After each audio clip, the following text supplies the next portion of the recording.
Muy bien, en esta serie, como ustedes ven el título, hemos visto y hemos estudiado profundamente algo que había causado mucha confusión dentro de la teología y de la escatología bíblica acerca de quién sería el anticristo, de qué región geográfica iba a surgir principalmente. Muy bien. Durante mucho tiempo se pensó que el anticristo iba a surgir de Roma o del antiguo imperio romano, y esto sigue siendo verdad. Vayamos al libro de Daniel capítulo 9 para explicar el por qué. Durante mucho tiempo se asumió que el anticristo tenía que ser romano. Dice en Daniel capítulo 9, versículo 26 y 27. Y después de las 62 semanas se quitará la vida al Mesías, mas no por sí. Y el pueblo de un príncipe que ha de venir. Repito, y el pueblo de un príncipe que ha de venir destruirá la ciudad. ¿Cuál ciudad? Es Jerusalén. Y el santuario, o sea, el templo judío. Y su fin será con inundación, o sea, con una guerra. Hasta el fin de la guerra durarán las devastaciones. Entonces, aquí, de acuerdo a este versículo, ¿quién es el pueblo que destruyó en el año 70 a Roma? A Jerusalén. Pues fueron los soldados romanos de la 10ª legión, dirigidos por el general Tito, que fue el que condujo la invasión a Jerusalén en el año 70 después de Jesucristo. Entonces se asumió que el pueblo que iba a destruir Jerusalén era romano. Entonces este príncipe que está mencionando este pasaje también se asumió que tenía que ser europeo. Sin embargo, hemos visto ya en los últimos meses, en los últimos años, tal vez desde hace 10 años, no más, estudiando profundamente las Escrituras, que la Biblia es de revelación progresiva. O sea, Dios no nos revela un cuadro perfecto. Dios nos da como un rompecabezas, una pieza aquí, otra pieza aquí, otra pieza aquí, otra pieza aquí. Pero Dios no nos deja completar el rompecabezas hasta que llegue el tiempo de que se cumplan esas profecías. ¿Me van siguiendo? Muy bien. Entonces, en este último siglo XXI en el que estamos viviendo, se han precipitado los acontecimientos con una velocidad tan vertiginosa, como lo saben, casi guerra nuclear, Ucrania contra Rusia. Hace 2 días se prepara la OTAN para ir a la guerra contra Rusia y seguir defendiendo a Ucrania. El presidente Donald Trump hace un pacto con Salmán, en Arabia Saudita, de billones de dólares con Qatar. Entra al pacto Al-Jolani, el líder exguerrillero y exterrorista de Siria, y toda la gente diciendo, ¿verdad? ¿Cómo es posible que el presidente haga estas cosas? ¿Cómo es posible en Europa? O sea, siempre tenemos la tendencia a juzgar antes de ver los resultados, porque es la tendencia humana. Entonces, hasta que no sepamos qué es lo que está de por medio precisamente, nos atrevemos a juzgar las cosas. Me han bombardeado a mí con muchas preguntas al respecto y me han dicho, oye, pero ¿cómo ya sabemos que Trump traicionó a Israel?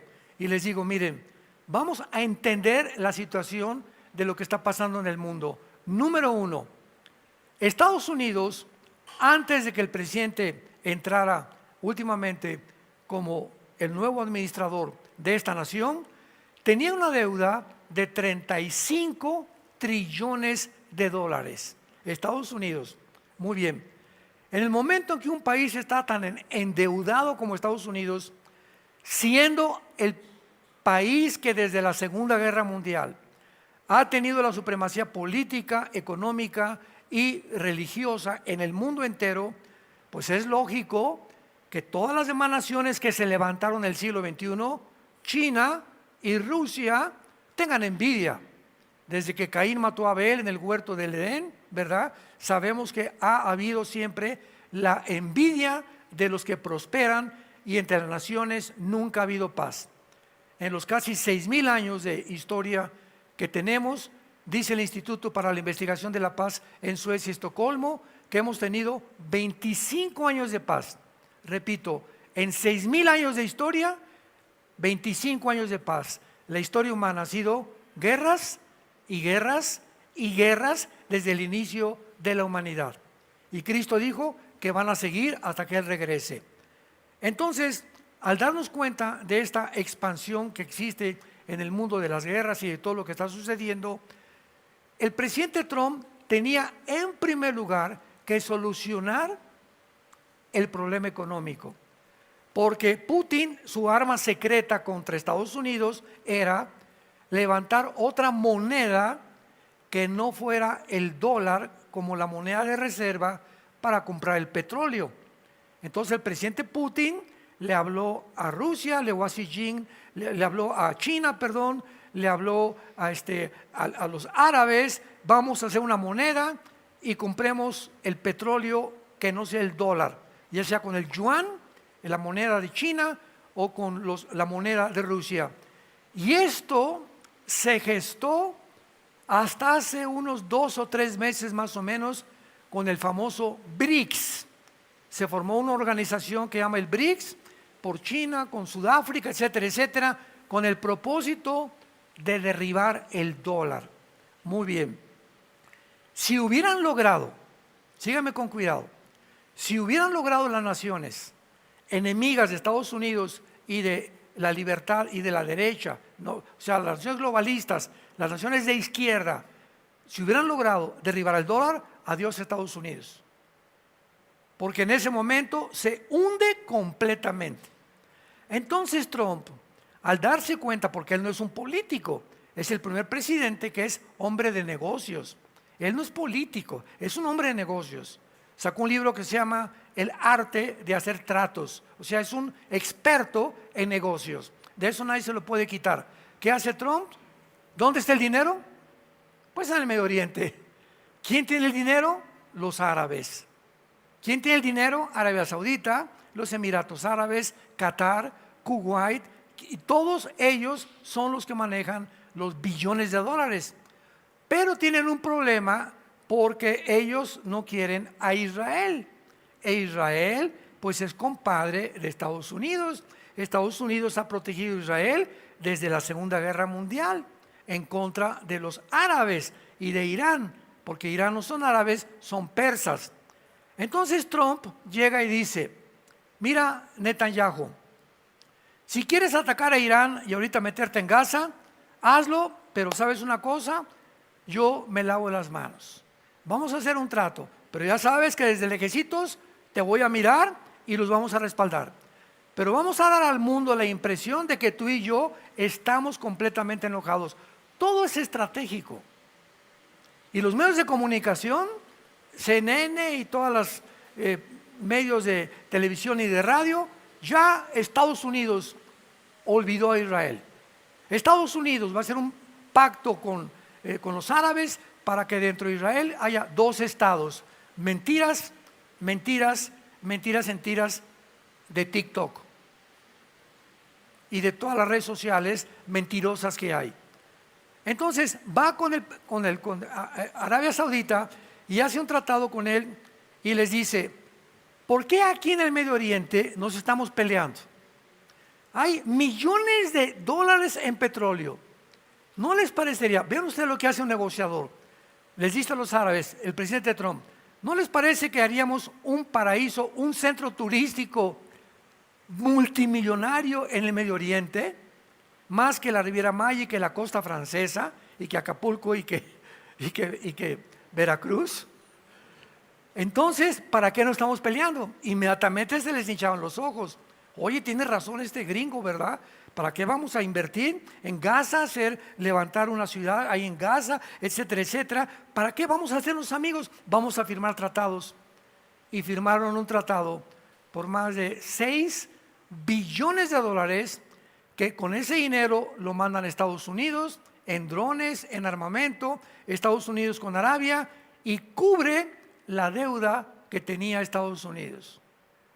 Entonces, una vez que Trump logra lo que él prometió, Make America Great Again, hagamos de Estados Unidos otra vez una gran nación. Una vez que logra eso, entonces se comienzan a acomodar todas las demás piezas y el mundo comienza a entender que no tiene un pelo de tonto el presidente Trump.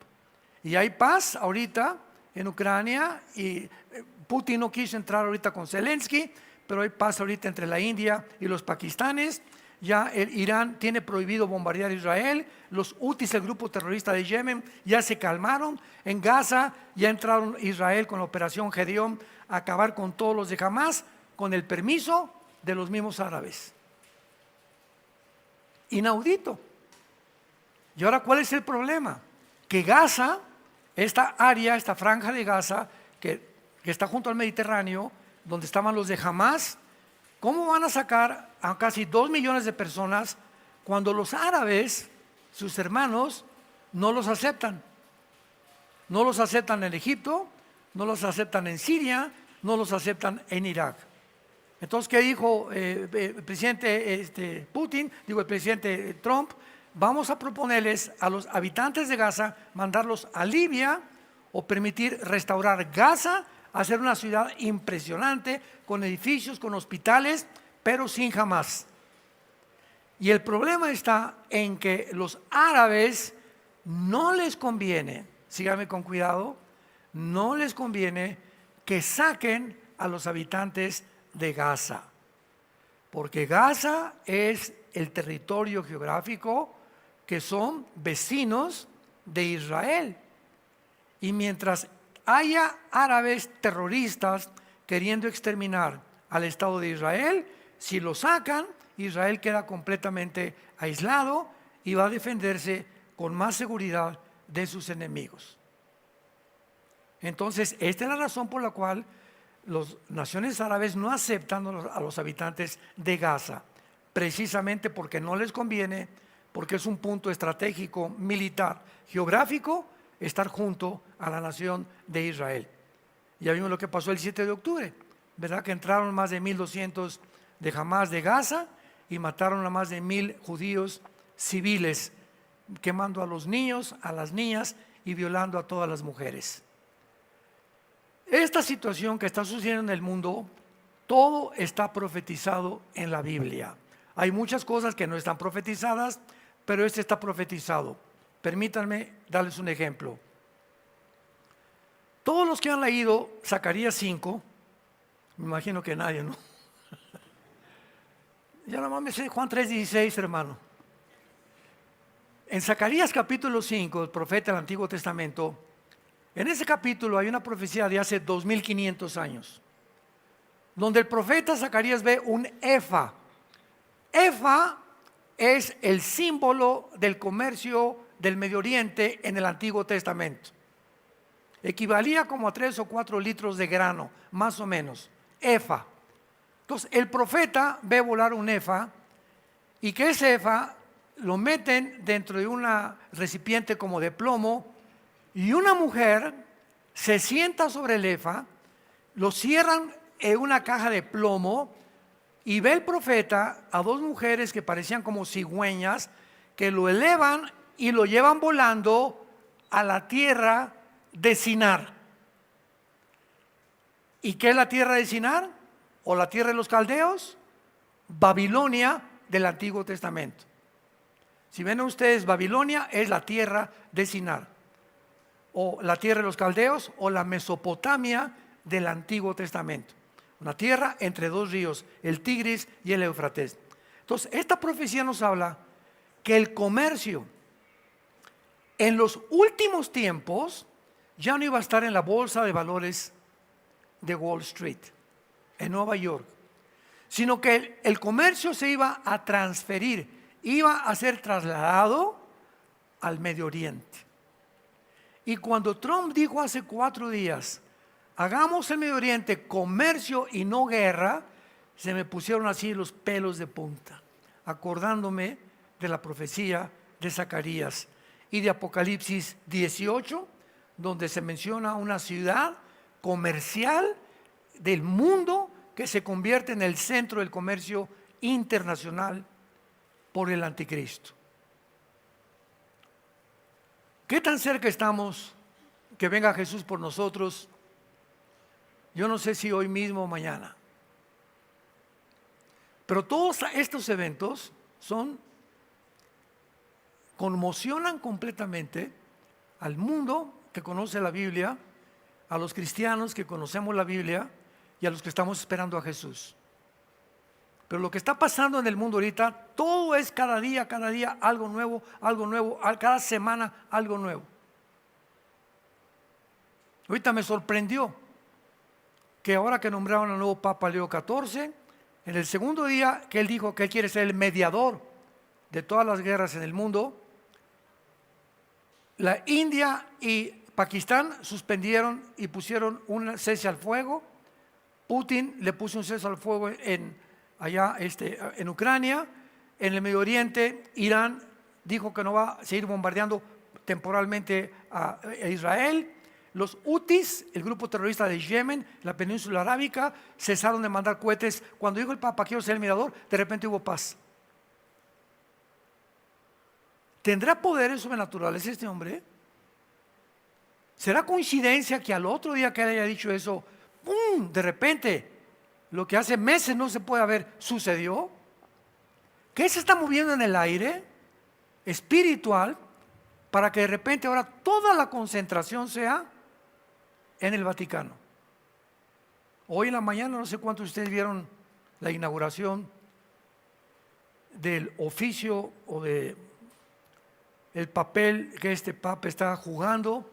Hizo la primera misa de todo su servicio y había el vicepresidente de Estados Unidos, Vance, estaba Zelensky, estaba Felipe y con su esposa los reyes de España, estaban rabinos judíos, había pastores evangélicos, había gente de la India, había brujos, había de todas las sectas del mundo entero. Ahí se concentraron todos para presenciar la primera misa del Papa Leo XIV. Y por mucho tiempo se ha pensado que el Papa era el anticristo. Están muy equivocados. El Papa nunca será un anticristo, el Papa. Ah, no, hermano, es que es el falso profeta. Ayer consiguen la conferencia en el Congreso de Líderes en México. Mi mensaje fue el Papa y el falso profeta, para demostrar que el Papa no es ni el anticristo ni el falso profeta. Toda esta información es por no conocer la palabra de Dios. Pero ahora estamos estudiando la muerte y resurrección de Jesucristo y vamos a ver claramente que antes de que termine el mundo vienen 7 años de tribulación.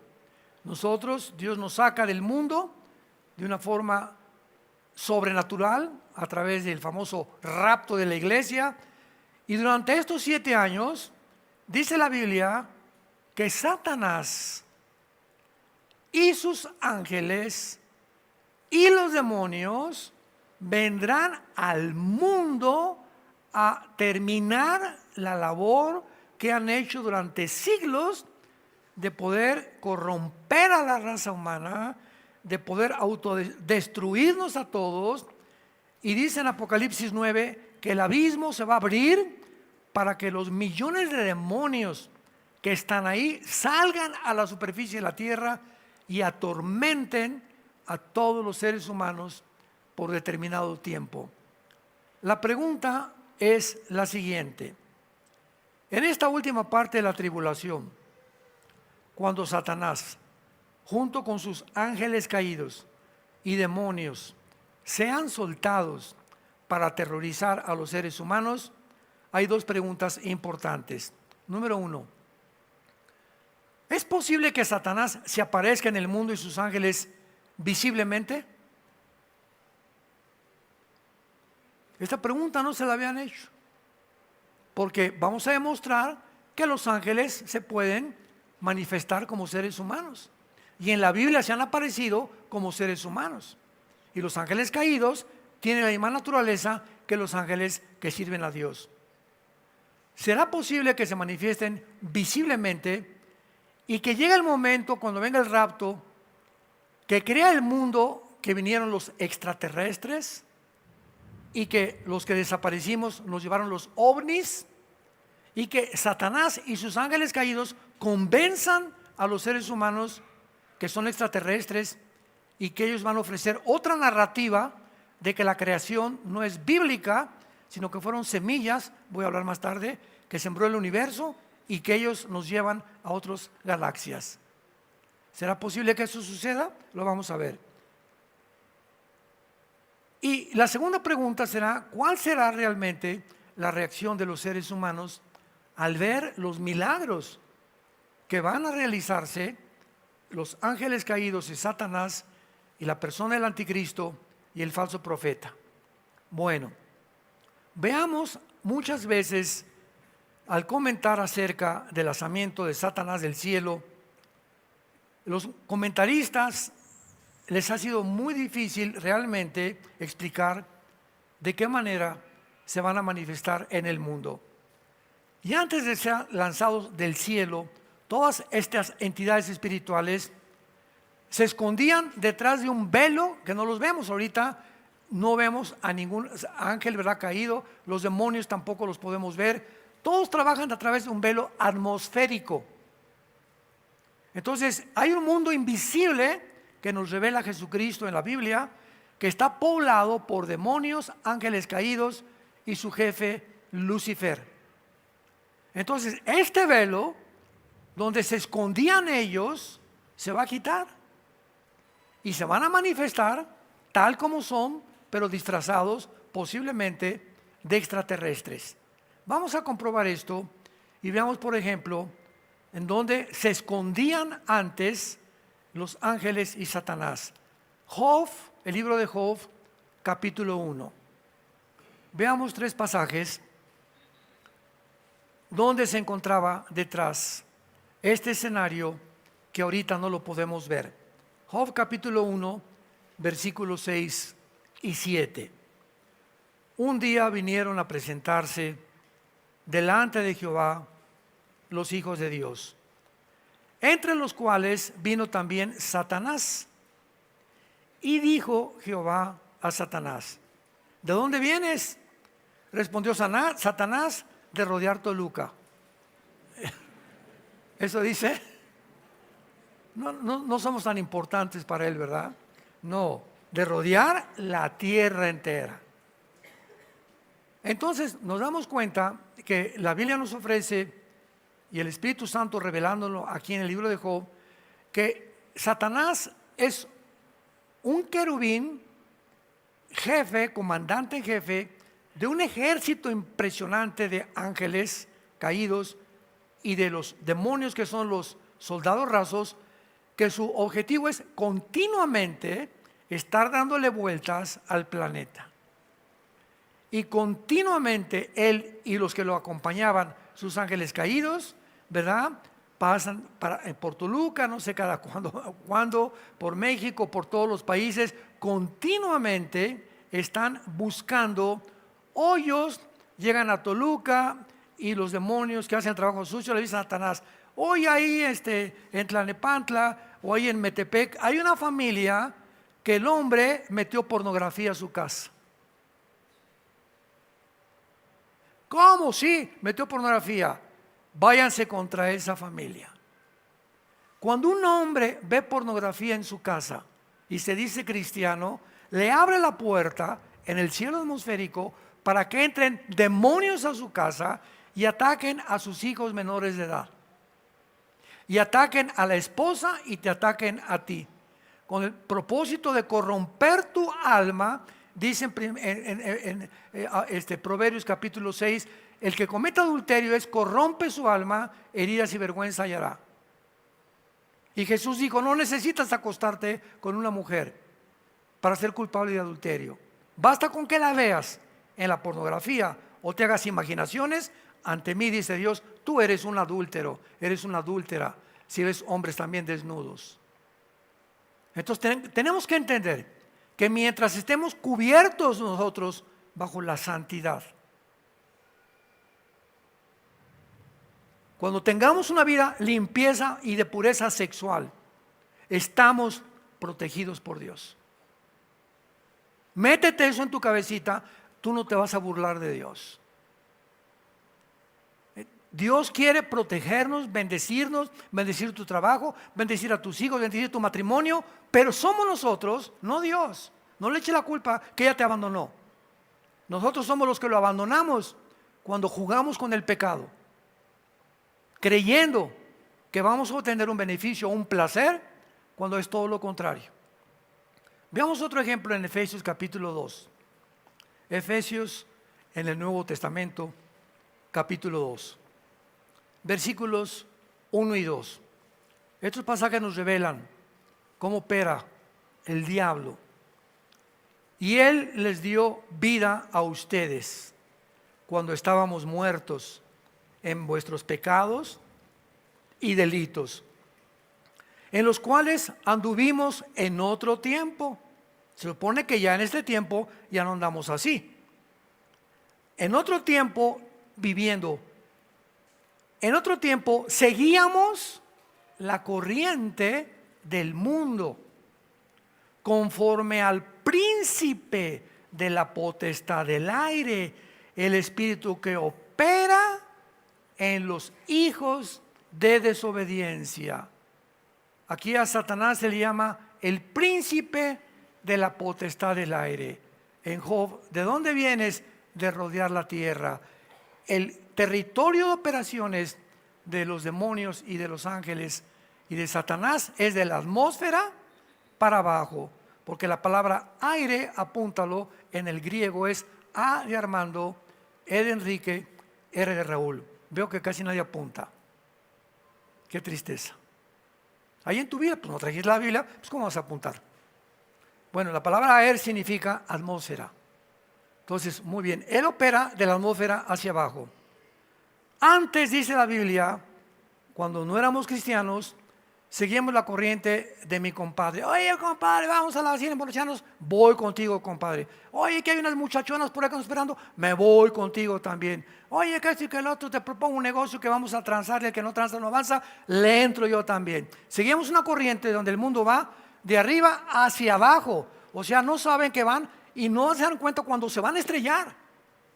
Y si te mueres antes de que tú tengas a Cristo en tu vida, te condenas eternamente. Y era el camino que seguíamos.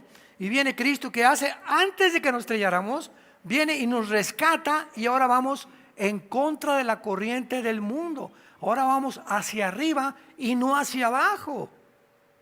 Tenemos la vida eterna y una promesa de una vida mejor, de bendiciones más grandes para mi matrimonio, para mi familia, para mi trabajo. Vamos para arriba. Pero hay cristianos que en lugar de ir arriba y habiendo sido sacados por Dios, se regresan otra vez a la corriente de donde Dios te sacó. ¡Qué locura! Creyendo que el mundo te da más que lo que te da Dios. ¡Qué locura! Ahora vean cómo trabaja Satanás. Los que no trajeron Biblia ya saben que no se van a ir en el rapto, ¿verdad? Este espíritu, la palabra opera, es la palabra griega energeo. Energeo, de viene la palabra energía. Muy bien. Satanás maneja y manipula la energía. Hay energía en las plantas, en todo el universo, todo es energía. Hay diferentes formas de energía por todos lados. Muy bien. Nosotros como seres humanos tenemos un cerebro, y en el griego es nous, o sea, la mente. Y la energía principal del ser humano se maneja aquí en mi cabeza. Lo que yo pienso es energía. Ahora, ¿esta energía es negativa o esta energía es positiva? Toda la energía negativa que yo pueda tener afecta mi corazón, mi hígado, mis pulmones, mi estómago, mi sistema gastrointestinal, mis piernas, mi circulación, mi sangre, mi piel. Toda esa energía, sin que nos demos cuenta, se descubrió hasta 1960 del siglo pasado. Y le llamaron enfermedades psicosomáticas. Psicomente, soma cuerpo. O sea, descubrieron los médicos que la forma como tú piensas te produce o deterioro de tu salud o te produce salud. Y se comprobó con el estrés. Una persona que está bajo el estrés continuamente va a tener un pulso muy alto, va a tener pulsaciones del corazón muy elevadas, va a tener una circulación completamente desastrosa. Hay personas, por ejemplo, las personas amargadas, no todas, el 80% tienen artritis. Descubrieron que la artritis era de gente amargada. Todas esas preocupaciones impiden tu salud. Y ahora están vendiendo millones de pastillas tranquilizantes. Millones. Nunca el mundo había consumido tantos anestésicos tranquilizantes, Prozac y Valium y cochinadas, ¿verdad? ¿Por qué? Porque vas con el doctor y te dice: yo no te puedo cambiar, te voy a dar un chocho para que cuando te pongas así medio locochón, te lo tomes y te calmes. Y hasta ahí llega la cosa. Entonces te drogan más, porque opera al contrario. Son químicos que entran al tema nervioso y cuando te falte, va a estar peor de lo que estabas antes. Pero es el mundo. Opera en la energía de los seres humanos. Y el propósito,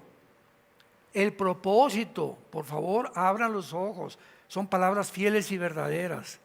El propósito de ellos es volverte loco. Volverte loca.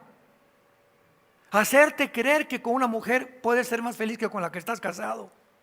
Hacerte creer que el alcohol te puede por un tiempo hacerte olvidar la muerte o que se fue chencha y no me avisó, etcétera, etcétera, pues me emborracho. Hacerte creer que el dinero lo es todo en la vida. Hacerte creer que puedes vivir sin Dios y te hace creer que tú eres Dios. Ese es el fracaso y la caída del ateísmo. Una persona que dice atea es una persona que está contradiciéndose filosóficamente y moralmente y espiritualmente, va a acabar muy mal.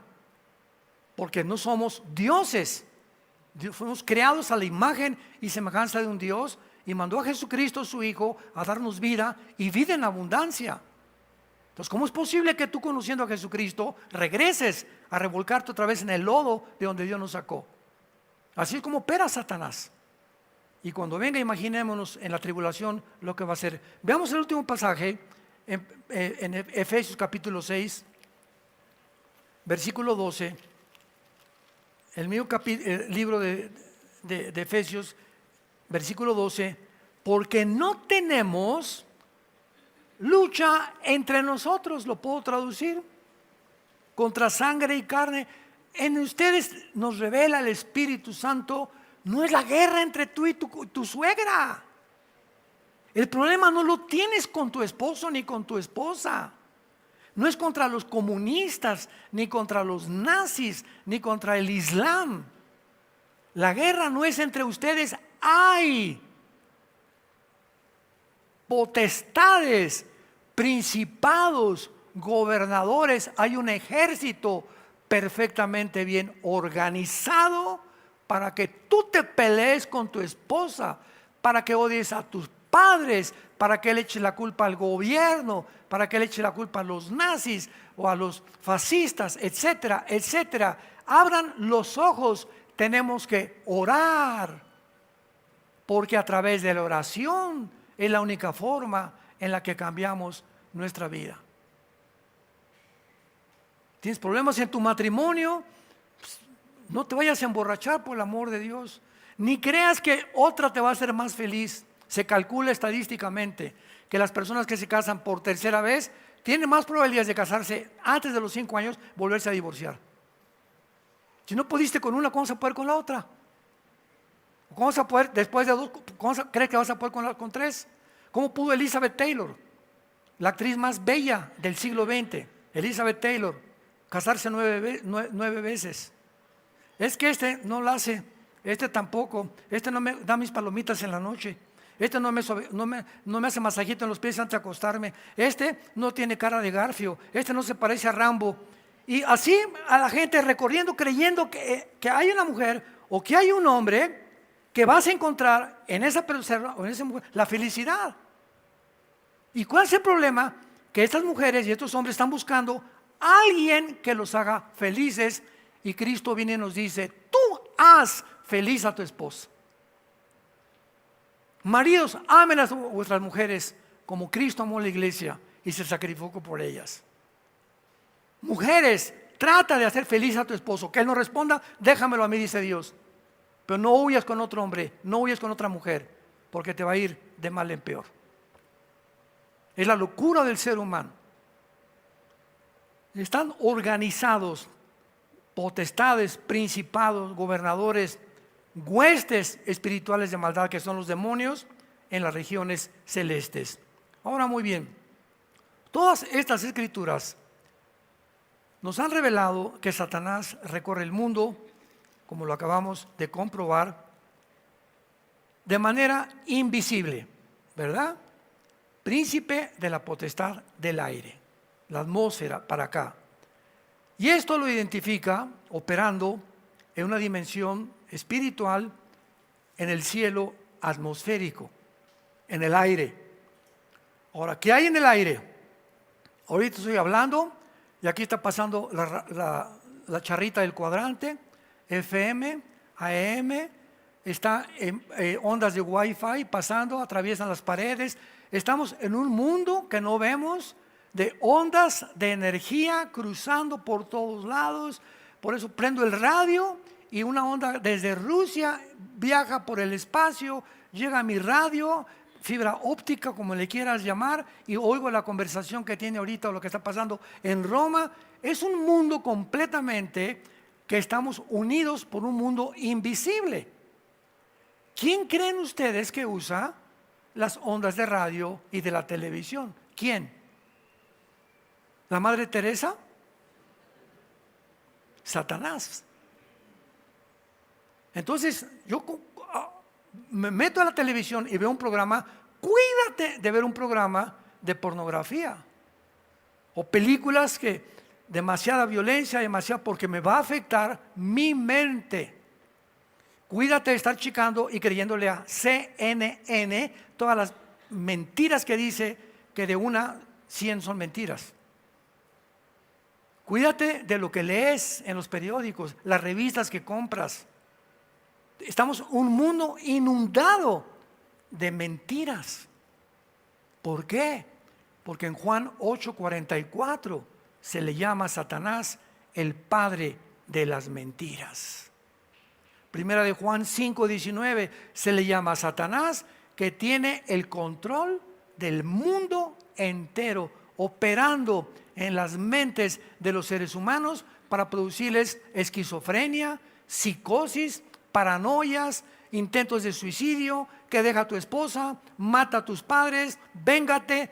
Todas estas ideas, ¿dónde están? Aquí. ¿Quién me las puso?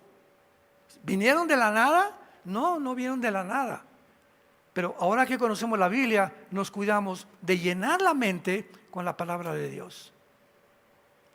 ¿Cuántos de ustedes se levantan en la mañana, abren la Biblia? Yo casi siempre lo hago en los Salmos. Es un ejemplo, lo puedes abrir en cualquier parte que Dios te guíe. Me encantan los Salmos, me identifico: esperanza mía, castillo mío, mi Dios, encontraré el que habita al abrigo del Altísimo, morado bajo la sombra del Omnipotente. Comienzo a memorizar unos salmos y la vida de Cristo entra a mi vida, porque la palabra de Cristo es el verbo hecho carne, y mis palabras, dijo Jesús, son espíritu y son vida. Entonces, cuando leo la Biblia, no estoy leyendo a Shakespeare, ni a Octavio Paz, ni a ningún otro escritor famoso. Eso me da conocimiento intelectual, pero al poner mi atención en la Biblia, sale, sin que nos demos cuenta, en el mundo invisible sale algo que entra a mi espíritu, que nadie me puede dar más que la Biblia. Y al entrar a mi espíritu, hay una semilla, cuando recibí a Cristo, que comienza a romperse mientras más Biblia leo y la memorizo, y comienza a romperse y a crecer como una plantita, y comienzo a dar fruto. Desde que tú te convertiste, ¿cuál es tu fruto? Pregúntate. Desde que tú te convertiste, ¿a cuántas personas les has hablado de Jesús? Hermano, tengo 5 años que soy cristiano y déjame ver, a nadie. Por eso eres una persona religiosa, no eres cristiano, no te engañes. Fuimos llamados para hablar de Jesús, para decirle a la gente: oye, compadre, fíjate que alguien cambió mi vida, se llama Jesús. No te puedo decir más, pero descubrí que Él vive, que Él resucitó de los muertos, y le pedí que entrara a mi vida, y está en mi vida, y voy a comenzar a seguirlo. Ese es suficiente testimonio para que le des a tu familia y a tus amistades. Esto lo identifica, vuelvo a repetir, operando en un cielo atmosférico. Además, se nos revela que Él emplea un ejército de entidades espirituales de maldad para controlar e influir en el mundo entero. La gente cree muchas veces: choqué porque fueron circunstancias de la vida, me pasó esto por un accidente. Y sin embargo, no estamos luchando con accidentes de la vida o al azar. Todo, ¿verdad?, son enemigos invisibles cuya existencia es más real que la nuestra. ¿Por qué digo esto? Porque ellos existían antes que nosotros. El mundo espiritual fue creado por Dios antes que nosotros. Sin embargo, cuando Satanás entre a la dimensión física, ya no se va a ocultar detrás de una dimensión invisible, ni tampoco detrás de cortinas.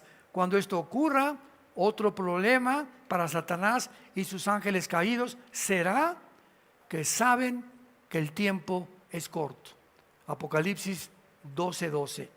Y sabiendo Satanás que el tiempo es corto, se lanzó contra el mundo para poder terminar su tarea sucia que ha iniciado en la guerra eterna, cósmica, desde hace más de 6,000 años. Veamos rápidamente, para demostrar que los ángeles, bueno, para no irme más tan profundamente, Génesis 18. Génesis 18. Para que ustedes vean lo que los ángeles son capaces de hacer, tanto los buenos como los malos.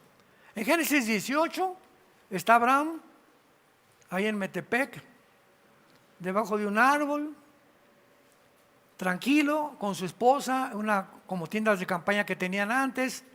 Y de repente en Génesis 18 se aparece Dios.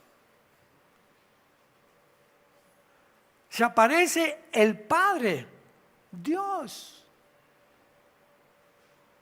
en forma humana, con 2 ángeles.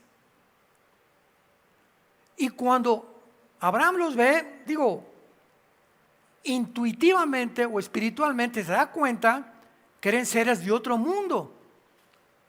Y les dice: por favor, pasen a mi casa. Sara hace una birria. ¿Quién sabe qué pozole hicieron o qué hizo eso Sara? Pero Dios y sus 2 ángeles comieron comida humana.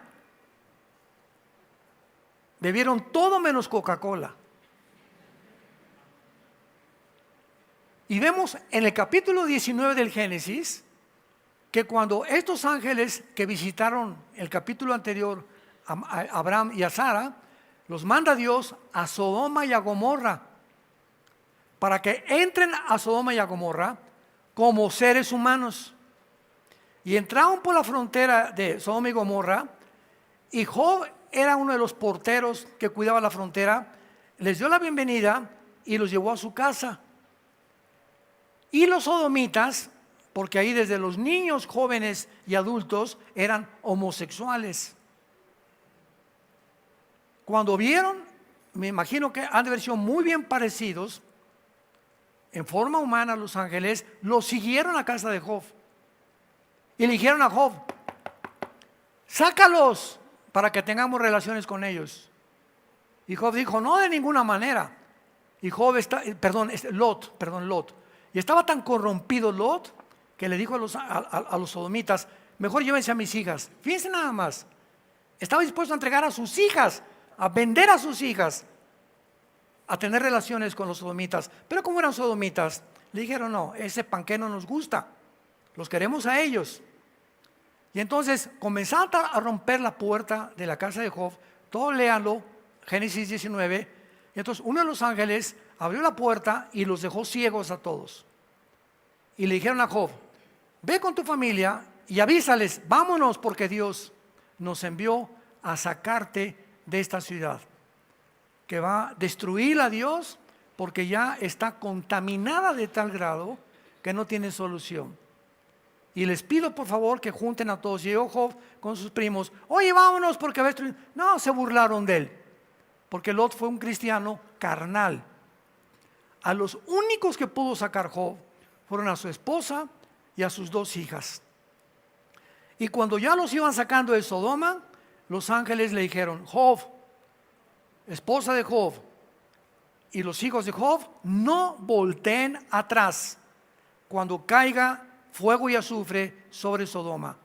Está bien, capitán, como usted diga. Y entonces, al ir saliendo de Sodoma, la esposa de Job voltea para atrás y se convierte en una estatua de sal.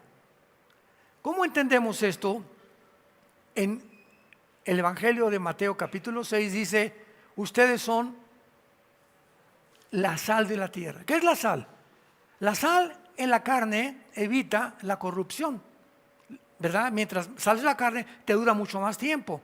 Entonces, cuando Jesús dijo que somos la sal, nosotros, nuestra presencia en tu casa, en tu mundo, en tu escuela, en tu lugar de trabajo, estamos evitando que se propague más rápidamente tanta maldad. Cuando somos valientes y damos testimonio: oye, eso no debes hacer. Oye, primo, eso que estás haciendo no es posible. Oye, Panchita, no tengas relaciones sexuales con tu novio. Ustedes no están casados, eso no le agrada a Dios. Mientras estemos dando esta influencia en el mundo, estamos deteniendo la maldad. Ya si no nos hacen caso, es problema de ellos, pero tenemos que ser valientes. Entonces, la esposa de Job, de Lot, se convierte en estatua de sal, porque dijo Jesús en el libro de Lucas, en el Evangelio de Lucas: acuérdense cuando venga de la mujer de Lot. Acuérdense qué cosa está diciendo Jesucristo: que cuando yo venga va a haber muchos cristianos cuya sal perdieron su sabor. Ya no son ni salan a nadie en el mundo. Cuando te contaminas con el mundo y sigues la corriente del mundo, dejas de ser influencia y de darle sabor a la vida de tantas personas que están completamente congestionadas espiritualmente, en su estómago espiritual, de tanta maldad y de tanto pecado. Pero vemos que los ángeles pueden comer, pueden beber. Cuando Jesús resucitó, los ángeles quitaron la piedra. Cuando fueron las mujeres a la tumba de Jesús, se les apareció un ángel a las mujeres y le dijo: a quien buscan. Los ángeles pueden tomar forma humana. Y tal vez se repita esto en el tiempo de la tribulación. Y la pregunta es, en esta mañana: ¿realmente estás tú seguro? ¿Estás segura? Que si tú te murieras hoy en la noche, no sé, una embolia, un ataque cardíaco, un accidente de tránsito, lo que sea, ¿estás tú seguro, segura, 100% seguro, que no importa la hora que te mueras, te vas a ir al cielo? No me digas ni conteste nadie. ¿Estás segura que te vas al cielo? Si tú no estás seguro ni segura que te vas al cielo, ¿por qué es? Porque no tienes a Cristo. Porque cuando recibes a Cristo, nos dice: el que tiene al Hijo tiene la vida, y vengo a darles vida eterna. Entonces, cuando yo muera, voy a morir en paz. No importa la hora que venga por mí, voy a morir en paz, porque mi alma le pertenece a Él. Pero si tú no tienes esa seguridad, asegúrate en este mismo día de tener a Jesús en tu vida. Y si no estás seguro, si no estás segura, acompáñenme con esta oración. Te damos gracias, Dios y Padre de Jesucristo nuestro Señor, de haberlo enviado a este mundo para darnos a conocer quién eres. El que conoce al Hijo conoce al Padre, y el que recibe al Hijo recibe al Padre. Gracias por tan grande sacrificio en la cruz, porque tú fuiste crucificado, muerto, enterrado y resucitado a los 3 días. para que al levantarte de la tumba nos diera la esperanza que nosotros también, si creemos en ti y te seguimos, vamos a volver a vivir juntamente contigo. No se turbe vuestro corazón, dice Jesús. No tengan miedo, manada pequeña. Mayor es el que está entre nosotros que el que esté en el mundo.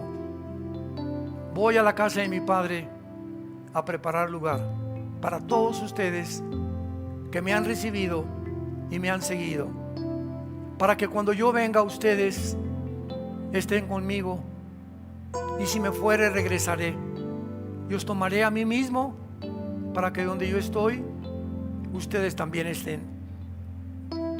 El que tiene al Hijo tiene la vida. El que no tiene al Hijo, aunque tenga una religión, no tiene la vida eterna, porque la vida está en el Hijo, no está en ninguna religión. Gracias, Señor, por darnos la vida eterna, el arrepentimiento de nuestros pecados y la promesa que muy pronto, tal vez más pronto de lo que nos imaginamos, vamos a estar contigo. En esta mañana dile a Jesús con todo tu corazón, si tú no tienes esta seguridad: mi Señor y mi Dios, te pido que me perdones mis pecados. No he vivido conforme a ti ni a tus mandamientos. No he vivido, Señor, en el camino de la verdad. Lávame con tu sangre preciosa que derramaste en esa cruz, y dame el poder que yo no tengo de cambiar mi manera de vivir. Vengo a ti, Jesús, a abrazarte en la cruz para que tengas misericordia de mi vida, porque teniéndote a ti en mi vida, tendré el poder de vivir la corta vida que tenemos enteramente para ti, porque te lo pido y te doy las gracias en el nombre de Jesús. Amén.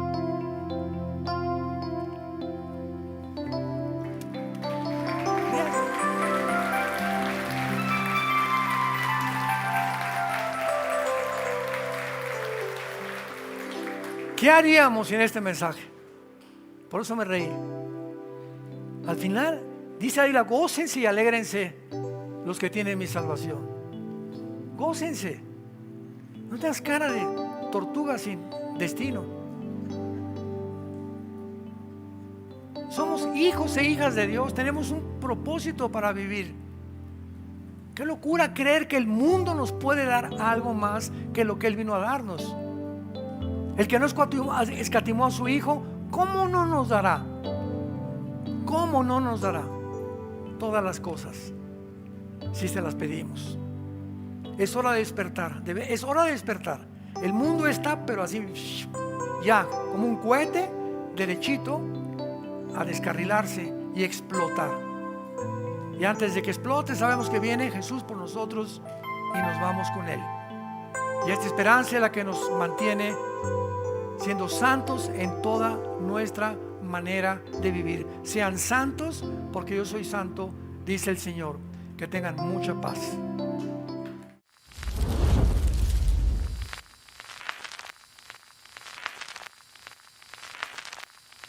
Hola, ¿qué tal? Me da mucho gusto saludarles y quisiera simplemente comunicarles que gracias a todos ustedes a través de todas las naciones del mundo que aman la palabra de Dios y que realmente están interesados en que nosotros como organización Vida Nueva para el Mundo y Armando Alducin Ministries continuemos predicando el Evangelio de la Gracia de Jesucristo y que podamos nosotros continuar haciéndolo gracias a sus donaciones.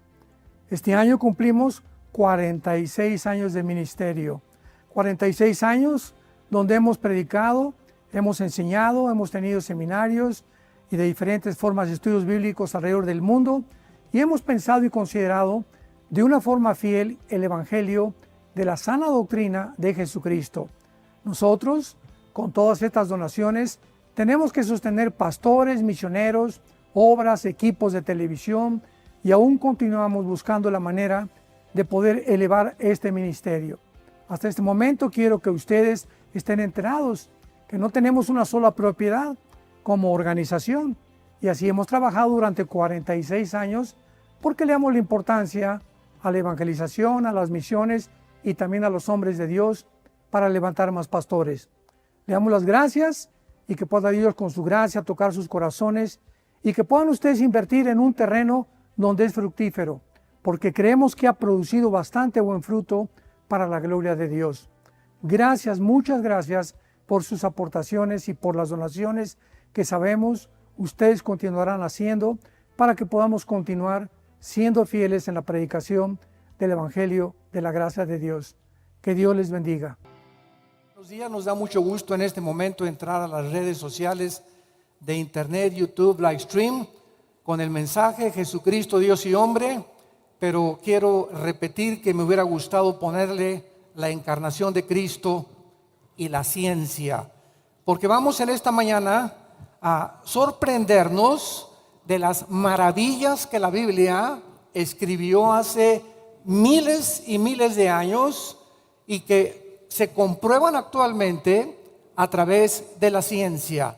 Así que la Biblia no es solamente un libro, como dicen, de leyendas y mitos, y que Adán y Eva, y que contradicciones, y toda esta gente que expresa estas barbaridades son personas ignorantes, nada más. No hay otro calificativo. Ignorantes. ¿Cómo se atreven a pisar un terreno que desconocen? Entonces tenemos que entender que cualquier cosa que queramos discutir, tenemos que definir términos y tenemos que estar adentrados con la persona que vamos a discutir.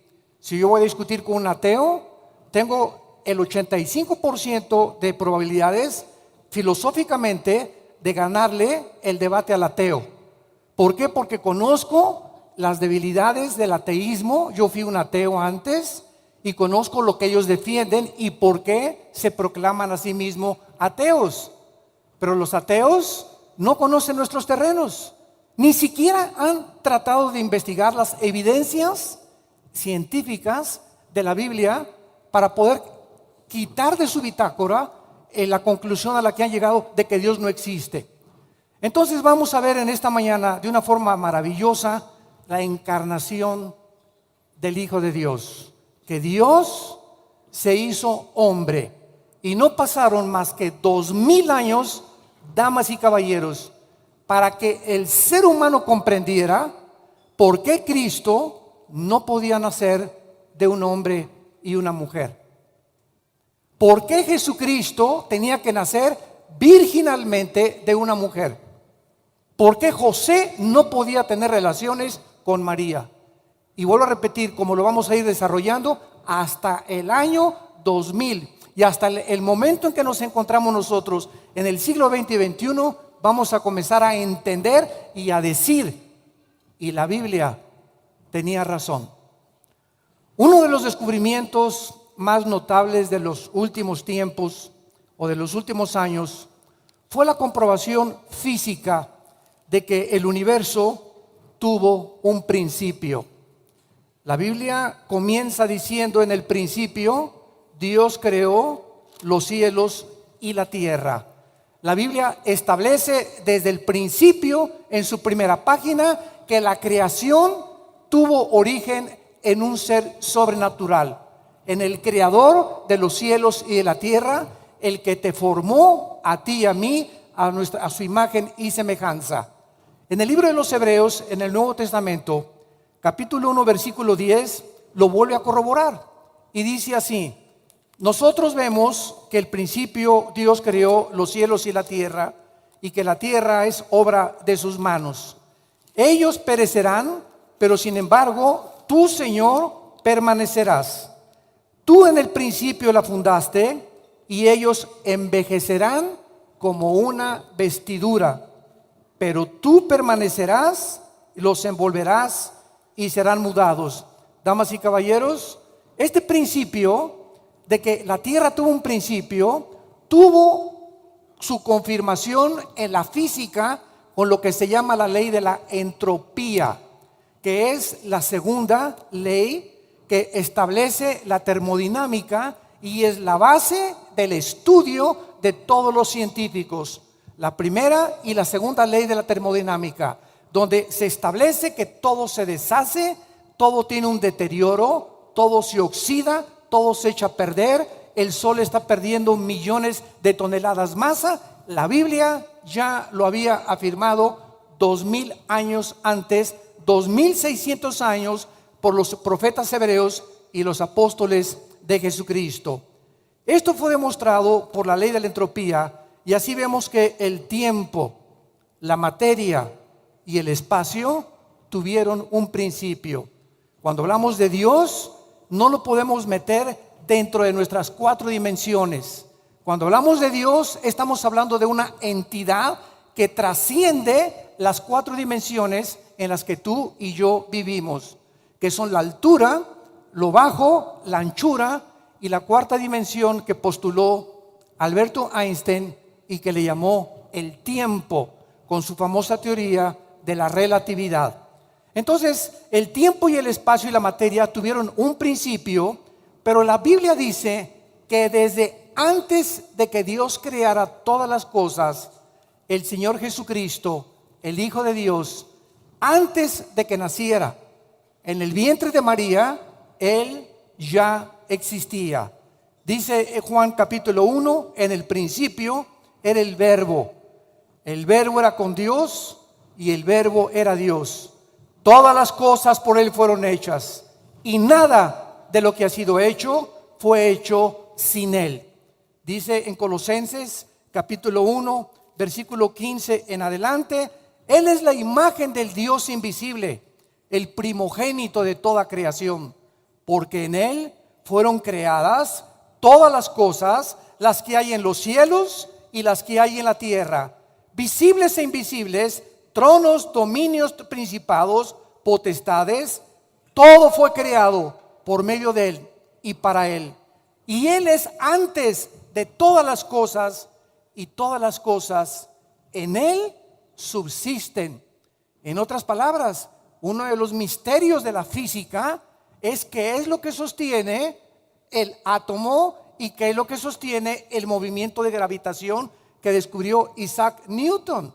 ¿Qué es lo que hace que los átomos y los electrones y los neutrones en la materia mantengan esa cohesión molecular?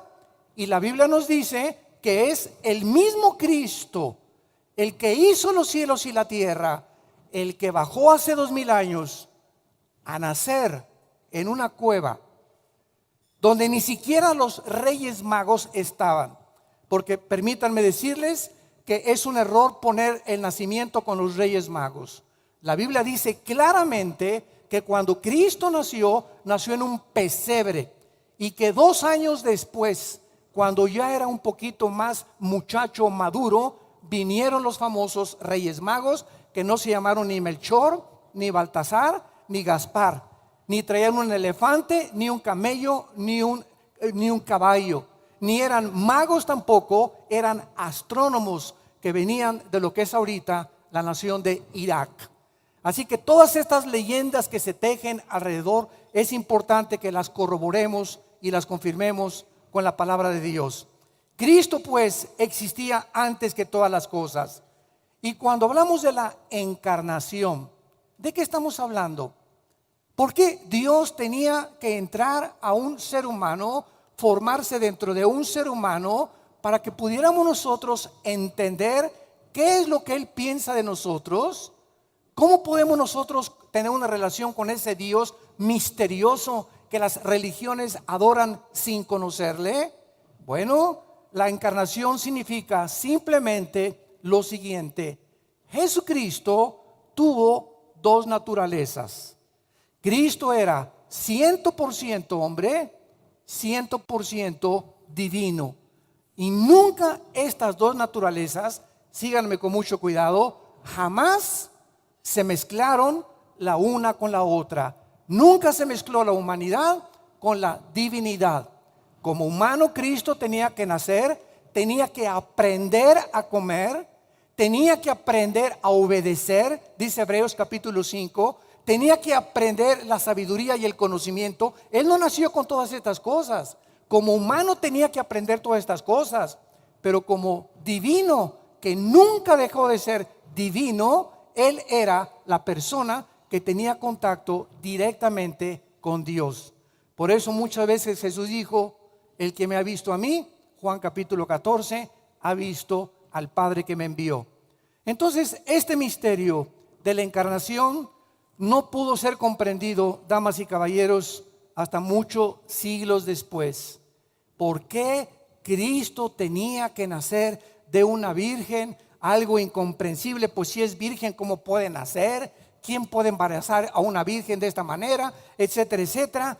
Pero hasta 1860, cuando un monje austriaco llamado Gregorio Mendel comienza a hacer experimentos con chícharos y comienzan a establecerse por primera vez en la historia las famosas leyes de la herencia, comenzó el ser humano a conocerse a sí mismo de qué estaba constituido nuestros elementos, nuestras células, nuestro cuerpo. Pero a lo que se concluyó simplemente fue que hay una transmisión de padres a hijos, a nietos, y que viene desde siglos y siglos atrás genéticamente. Y como no hay ningún libro en la historia que nos diga de qué estamos formados, más que la Biblia, ni el Ramayana, ni los Vedas, ni el Mahajanivana Sutta, ni el Tripitaka de Buda, ni el Corán de los musulmanes, no existe ningún libro sagrado que nos diga qué es el ser humano, cuáles son los elementos que forman nuestra naturaleza humana. Y la Biblia nos dice que somos espíritu. Tenemos un alma y vivimos dentro de un cuerpo.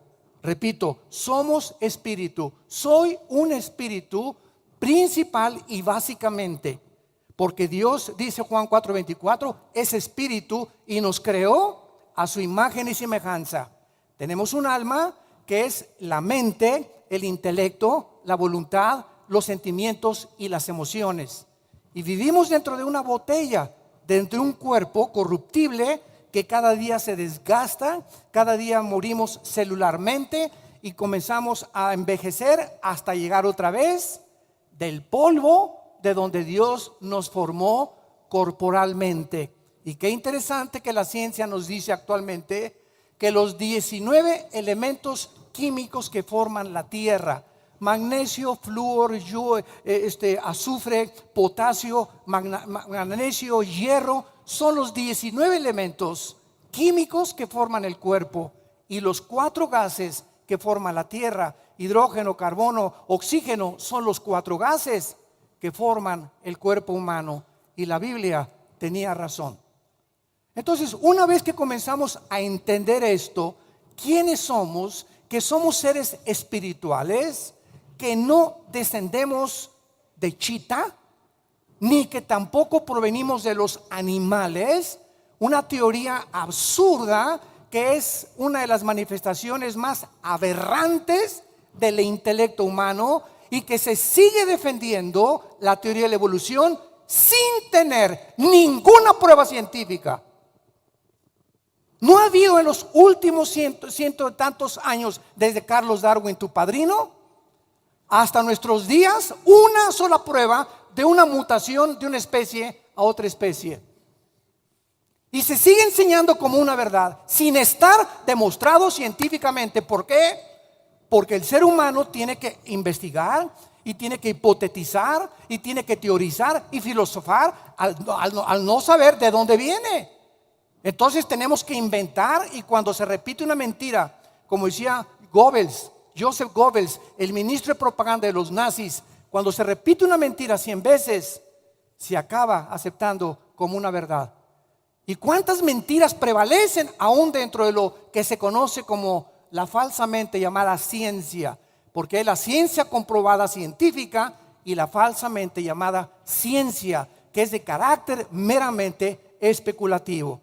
Entonces nosotros vemos que Gregorio Mendel descubre que algo se transmite a través de nosotros genéticamente.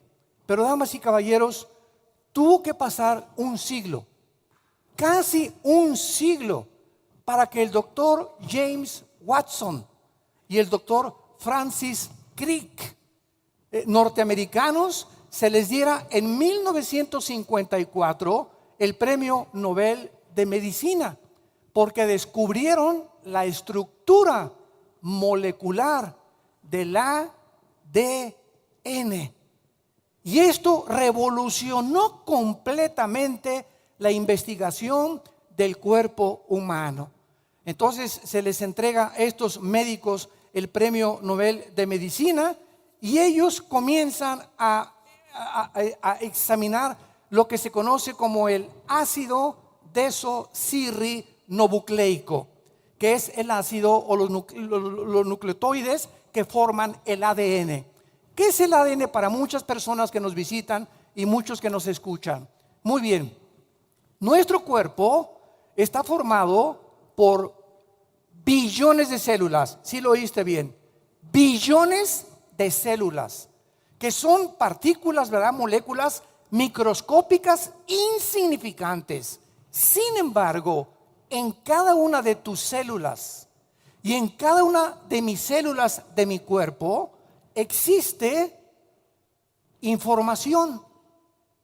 Si alguien me preguntara cuál es la definición del ADN, le podría contestar: información encapsulada que Dios puso codificadamente en cada célula de nuestro cuerpo, y que esa información está relacionada con lo que tú eres y con lo que yo soy. En otras palabras, en el ADN se encuentra el origen de tu nariz, las orejas que muchos tienen, el color de pelo, la estatura, hasta características emocionales, porque somos un alma, etcétera, etcétera. Y todas estas cosas se encuentran en un software. Porque ahora que entramos al mundo de la cibernética en el siglo XX, podemos comprender también la Biblia. Ya la Biblia nos hablaba que tenemos un software en cada célula de nuestro cuerpo. Y si hay información, la materia, señores ateos, no puede producir información. Si tú sigues insistiendo en que el universo explotó por un Big Bang y que fue un accidente la creación de lo que vemos a nuestro alrededor, ok, pero la materia no produce información, por el amor de Dios. La materia no produce el pensamiento, la materia no produce la conciencia. Son cosas que trascienden la investigación empírica de los científicos ateos. Ahora, qué interesante es. Quiero compartirles algunas cosas acerca de la estructura molecular del ADN. Si nosotros desenrollamos todo el ADN que contiene cada una de nuestras células, llegaríamos a la luna ida y vuelta 6,000 veces. Si desenrolláramos todo el ADN que contiene nuestro cuerpo en cada una de nuestras células, podríamos a la luna ida y vuelta 6,000 veces. El ADN, este código genético integrado dentro de las células, se encuentra en todos los seres vivos y en todas las cosas vivientes, como lo vamos a ver con la Biblia. La secuencia completa del ADN llenaría 500 directorios telefónicos de 1,000 hojas cada uno. La secuencia completa del ADN llenaría 500 directorios telefónicos de 1,000 hojas cada uno. Y cada célula de nuestro cuerpo, de las billones que tenemos, tiene 2 metros de ADN. Así que ya puedes multiplicar, ¿verdad? Si 10 billones o 15 billones por 2, y esta es la razón por la cual iríamos 6 veces ida y vuelta, 6,000 veces ida y vuelta a la luna. Muy bien, vamos al libro del Génesis, que fue escrito hace 4,500 años, y vamos a descubrir en este maravilloso libro que Dios, desde el principio de la creación, desde que el mundo fue creado, damas y caballeros, Dios establece las leyes inexorables de la genética. Y dice así, versículo 11 y versículo 12. Después dijo Dios: produzca la tierra hierba verde, hierba que dé semilla, hierba que dé semilla, árbol que dé fruto según su género, que su semilla esté en él sobre la tierra. Y fue así. Produjo pues la tierra hierba verde, hierba que da semilla según su naturaleza, árbol que da fruto cuya semilla está en él según su género. Y vio Dios que era bueno, y fue la tarde y la mañana el día tercero. Versículo 24 y 25 del mismo capítulo 1. Luego dijo Dios: produzca la tierra seres vivientes según su género, que los tigres produzcan tigres, los equinos, caballos, percherones, ponis, pero caballos, los felinos, tigres, gatos, pero felinos, el ganado vacuno, pero no camellos ni dromedarios. Cada cosa que fue creada por Dios, Dios puso en cada ser viviente, en cada camello, en cada elefante, en cada perro, en cada dinosaurio, en cada caballo, puso un código genético implantado dentro de sus organismos vivos, para que cuando el caballo se cruzara con la yegua, y cuando el toro se cruzara con la vaca, y cuando el león se cruzara con la leona, no creciera un chango ni una jirafa, sino tenía que ser de acuerdo a la información genética que se encontraría en sus espermas. Y vamos a ver que la palabra semilla en el hebreo, sera con Z, es la palabra griega esperma. Como lo vamos a analizar poco a poco hasta que lleguemos a entender por qué Cristo tenía que nacer de esa forma en la que la Biblia estableció. Vemos nosotros, nos saltamos al capítulo 3 de Génesis, versículo 15. Y después de que Dios establece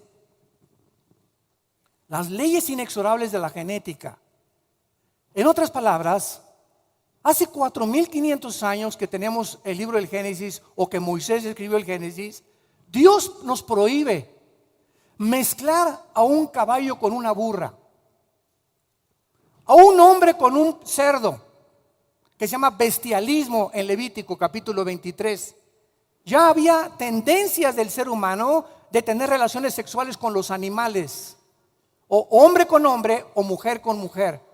Todas estas cosas violan las leyes inexorables de la genética, de la naturaleza y de la moral divina. Y el hombre, al atreverse en abusar de estas leyes y retar a la naturaleza, el hombre recibe en sí mismo lo que él ha sembrado. Y esta es la razón por la cual vivimos un mundo en el siglo XXI en el cual se encuentra, donde ya a lo malo le dicen bueno, a lo bueno le dicen malo. Ya no existe ninguna verdad absoluta. Todo es relativo, nada es verdad. Lo que tú piensas es tu verdad, lo que yo pienso es mi verdad, y cada quien que viva como le dé la gana. Nos olvidamos de la Biblia y de este manual que Dios nos ha dejado para guiar nuestras vidas, matrimonios, hijos y gobiernos también. En Génesis 3:15 encontramos la primera promesa de Dios del nacimiento del Mesías HaMashiach Yeshua, que en hebreo es el Mesías o el Salvador Jesús. Y dice así: pondré enemistad entre ti y la mujer, entre tu simiente y la simiente suya. Esta te herirá en la cabeza y tú le herirás en el calcañar. Dios, cuando escribió el Génesis, Moisés dijo esta profecía: mujeres, va a haber poderes espirituales que van a tratar de oprimirlas, que van a tratar de aplastarlas, que van a tratar de convertirlas en objetos sexuales nada más. en carne de cañón. Va a haber es un mundo espiritual invisible en el cual alguien les quiere robar la identidad a las mujeres, porque desde que se estableció que una mujer iba a ser la que traería al Mesías Jesús al mundo, Satanás desarrolló su guerra contra las mujeres. Y Satanás no puede bajar en persona y jalarte los pies en la noche, mujer que me escuchas, ni hacerte bu a las 12 de la noche. Satanás tiene que usar a los hombres. Y los hombres que abusan de las mujeres, y los hombres que no han entendido claramente por ignorancia de la Biblia. Esta es la razón por la cual tenemos seminarios de matrimonios, para entenderles a los cabezones de los varones cuáles son nuestras responsabilidades delante de Dios. Y cuando aprendemos qué es lo que Dios quiere que hagamos con nuestra esposa, cómo tratarla, y si no se convierte en la reina junto a ti a tu hogar no puede ser bendecido, porque violamos las leyes y los mandamientos del eterno, del altísimo Dios. Él es el que establece las leyes morales, las leyes físicas y todo lo que existe. Las leyes del electromagnetismo, las leyes nucleares y los poderes de la gravedad. Todos los poderes y las leyes físicas y morales fueron establecidas por el Creador del universo. Y cuando nosotros nos regimos por estas leyes, tenemos bendición, tenemos paz, tenemos esperanza.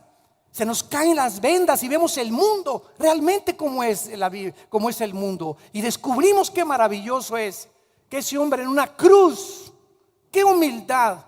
El creador tuyo y mi creador de los universos, de las hormigas, de los animales, de las estrellas y las galaxias, el creador de los cielos y la tierra, en una cruz gritaba: los amo. Los amo.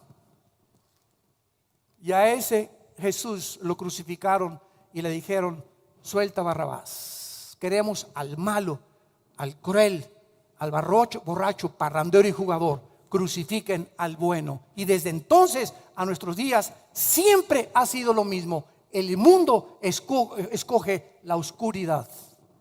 El mundo le tiene miedo a la luz. Muchos científicos ateos le tienen miedo a la verdad. ¿Por qué? Porque la verdad nos desnuda, nos muestra cómo somos y nos muestra la necesidad que tenemos de un Dios que murió por nosotros y dio su sangre en una cruz. Lo interesante de esta profecía en Génesis 3:15 es lo siguiente: que se mencionan dos simientes, la simiente de la mujer y la simiente de Satanás. La palabra simiente, apúntalo a los que les interese, es la palabra hebrea sera, con Z, como suena sera.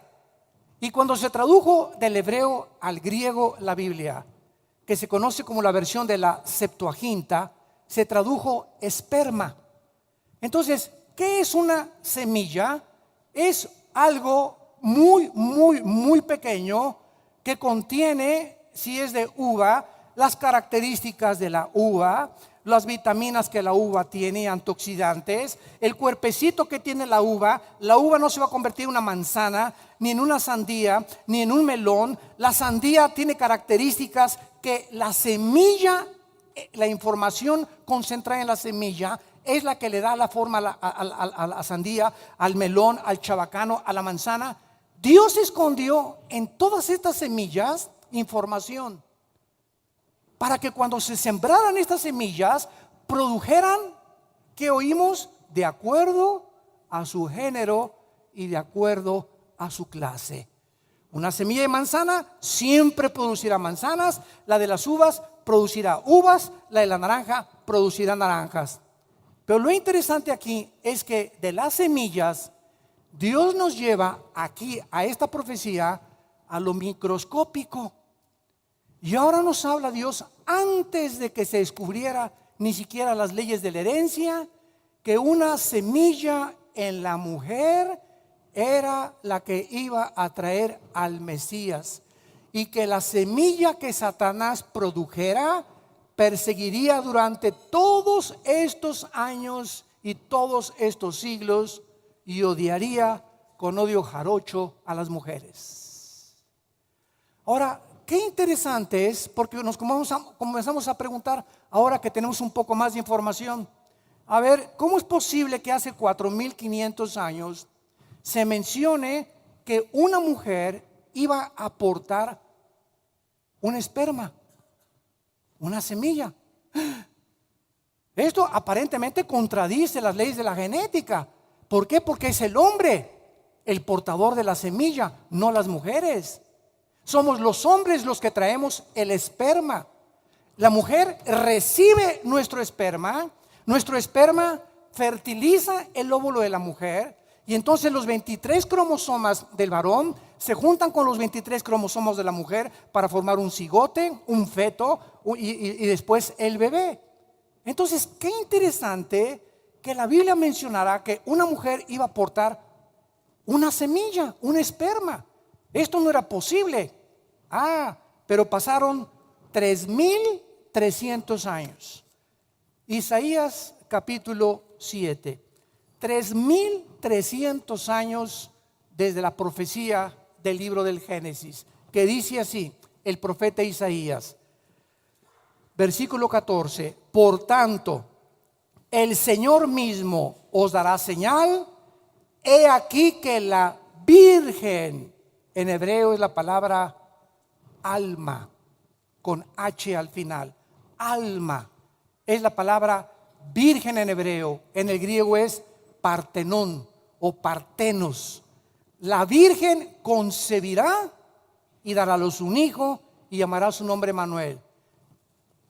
3.300 años antes simplemente se dijo: una mujer portará la semilla. Ahora, 3.300 años después, un profeta comienza a quitar más oscuridad y a corrernos el velo espiritual más amplio para que nos podamos asomar un poquito más. Ahora, esa mujer que portaría la semilla, además sería virgen. Más complicada la cosa todavía. ¿Cómo es posible? Virgen y con una semilla, por el amor de Dios, ¿de qué está usted hablando? Esto es inconcebible. Bueno, esta es la forma como la Biblia nos lleva al Evangelio de Lucas, capítulo 1, el nacimiento del Hijo de Dios. Y ahora lee estos pasajes, damas y caballeros. Muchos de ustedes van a comprender más con la explicación que les acabo de dar, genética, maravillosa, sobrenatural de la Biblia, por qué Cristo tenía que encarnarse, que nacer en una virgen sin que José metiera las manos. Y dice así en el versículo 26 de Lucas capítulo 1: al sexto mes, el ángel Gabriel fue enviado a Dios a una ciudad de Galilea llamada Nazaret. Dios, en el cumplimiento de los tiempos, en el momento en que Dios consideró que era el tiempo exacto en que su hijo tenía que nacer en este mundo, envió a un ángel del cielo. Gabriel es el ángel del libro de Daniel, y Gabriel se considera en la Biblia el mensajero número uno o el correo número uno del Dios eterno. Muy bien, este ángel fue enviado a una virgen desposada. ¿Qué significa? Comprometida. No estaban casados, ya se iban a ir a Cancún, pero todavía no se iban. Con un varón que se llamaba José, de la casa de David. Y el nombre de la virgen era Miriam. El nombre de la virgen era Miriam, que se tradujo María. Y el ángel entrando le dijo: salve muy favorecida, el Señor es contigo, bendita tú entre las mujeres. Mas ella, cuando le vio, se turbó por sus palabras y pensaba: ¿qué salutación sería esta?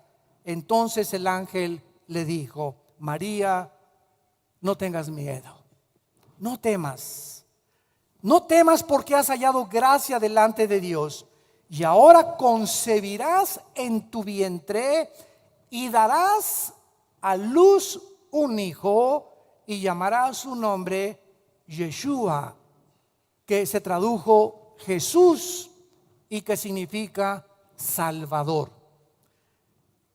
Este será grande y será llamado Hijo del Altísimo, no de José, Hijo del Altísimo, y el Señor Dios le dará el trono de David su padre, y reinará sobre la casa de Jacob para siempre, y su reino no tendrá fin. Imagínense a la Virgen. Era una muchacha, de acuerdo a la palabra hebrea alma y la palabra partenos en el griego, entre los 14 y los 17 años de edad. Era una chamaca, la Virgen María. Se le aparece el ángel y le dice: te vas a embarazar. Imagínense ustedes, muchachas, que de repente, ¿verdad? Como dicen, ¿verdad? Oye, ¿qué van a decir ahí en Tlanepantla de mí? Si no me he casado. Inmediatamente me van a decir: nos comimos la torta antes de tiempo. Porque es lo que regularmente la gente piensa, ¿verdad? Entonces María, cuando le anuncian esto, vamos despacio, estaba conmocionada. Porque ella sabía que si ella le decía al ángel: acepto la voluntad de Dios, iba a ser humillada, iba a ser perseguida, la gente se iba a burlar de ella. Sin embargo, vemos por qué Dios escoge a esta muchachita maravillosa, llena de la gracia y la misericordia de Dios, para que fuera la que trajera a su Hijo Jesucristo al mundo de los vivos. María, versículo 34, le dice al ángel: ¿cómo será esto? Pues no conozco varón. Respondiendo el ángel le dijo: el Espíritu Santo vendrá sobre ti, y el poder del Altísimo te cubrirá con su sombra, y el santo ser que nacerá será llamado Hijo de Dios. Vemos nosotros algo que es absolutamente interesante, porque cuando leemos la Biblia descubrimos lo siguiente: el pecado no fue introducido al mundo por una mujer. Si yo les preguntara a ustedes que conocen la Biblia, ¿quién pecó primero, Adán o Eva? Por favor, no me digan Adán. La primera que pecó fue ella, la mujer. Sin embargo, aquí hay algo misterioso y fantástico. La Biblia nos dice que el pecado entró al mundo por el hombre. Todo esto tiene que ver con la genética. Esto es asombroso. La Biblia nos dice en Romanos 5, versículo 12, que el pecado entró al mundo por un hombre, y así la muerte pasó a todos los hombres por cuanto todos pecamos.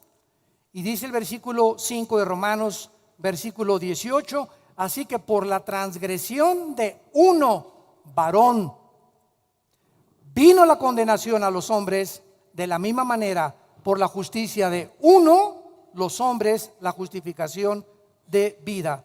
Porque así como por la desobediencia de un hombre, ahí está, la Biblia le echa la culpa al varón.